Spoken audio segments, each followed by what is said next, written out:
what's up everybody, it's Kellen here from Start Your Systems, and today we're going to do a tutorial video in controller setup. Now controller setup is a very key thing in MX Simulator because the better you have a handle of your settings with managing the controller, the better you'll be riding in the game and not floundering around looking like an idiot. Now I use an Xbox 360 controller. You can use an Xbox One controller as long as you have Microsoft, Windows. Basically all you do is you plug it in. I mean, I have a wired controller and you could use wireless too, but you just plug it into your tower, and as long as you have your 360 or Xbox One drivers for the controller, it'll run it no problem, and then you can use it right in the game. You can, when you go to edit your controller settings in game and you want to say like turn left or right, and just press that button and it'll reassign it to do those things. I also, like I said, use a wired controller. Only reason I do that is because I never want my controller to die while I'm on a hot lap or in the middle of a moto, so I don't want to have to deal with like battery powered problems. So anyway, first of all, I'll take you guys through a little spin down of what my controller settings are and what other settings you might see occasionally, and then I'll wrap it off with a couple videos of me riding while I'm playing, and you guys can see how that works out. Alright, so here we are. Here's my controller, as you can see. And first thing you want to do when you're using a controller, obviously, is find something that you're very comfortable with. Now what I do is, you can see this is my middle finger on my left hand. I just pressure it against the back.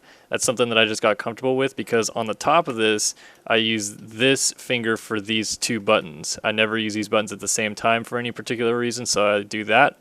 Over here though, I run two fingers on top, and I'll explain what I use those for in a minute. But again, just want to get a comfortable grip. You obviously have the two sticks. I don't use the D-pad for any reason whatsoever, but that's about it. I don't even use this stick really at all. Some people play with two sticks, some people don't.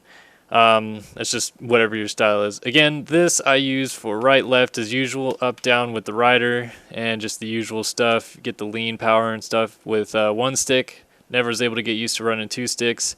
This is useless, but to switch forward and back riders, I have the start and back button for that. And then this is where it starts getting really important. This is my sit dab button right here, A. This is my shift down button, X. This is my shift up button, Y. And this is my backup button, B.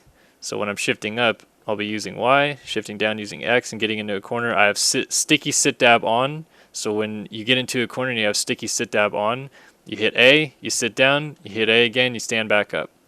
Now up here, the bumpers and the triggers, this is my gas, rear brake, clutch, front brake.